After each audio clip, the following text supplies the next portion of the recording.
The last piece of technology we're going to discuss are the railroads.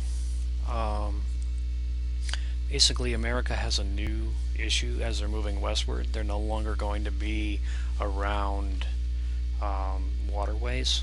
Once you get out to the middle part of the country, right here, there's a lot fewer rivers. There's some up here that none of them actually connect all the way to the Pacific Ocean. So because of that, they're going to need new technology to move west. Where before, all goods and people were moved by stagecoach, which takes a long, long time to do. Railroads are invented around the early 1800s and continue to compound and build on all of this stuff. And eventually, they connect the entire east and west coast together with the Transcontinental Railroad, which will run all the way across the nation. But before this point, you had to move everything by stagecoach or around South America by steamship. The older cities like New York and some of the eastern seaboard cities get larger, and you get entirely new cities that are basically built up around the railroads. People live out along the railroad, just like the canals. People live up along all this stuff as it moves along. And you also have Chicago is created, and the entire city is basically built on the premise of the railroads coming together in this spot. Here's a map that kind of shows how far goods would have to go, especially once California gets accepted into the Union. They'd have to, instead of going across the country, a lot of times the people would pay for the ships to go around. But the problem with that is the ships would, they could sink, you'd lose your goods. It would take a long time for people to go around that direction.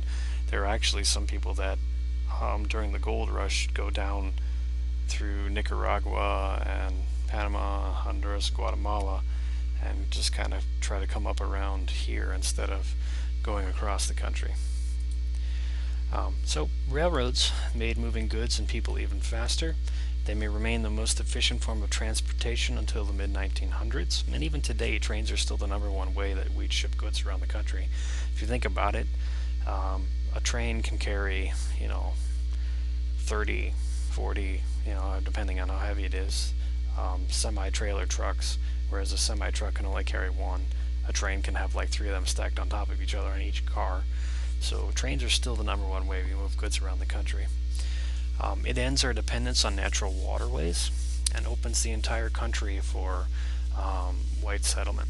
And it basically signals the end for independent Indian tribes in the West, because now you're going to have a ton more people pushing out that direction, and they're going to be clashing with the Indians, but the transportation is going to make it so that the Indians kind of get left behind.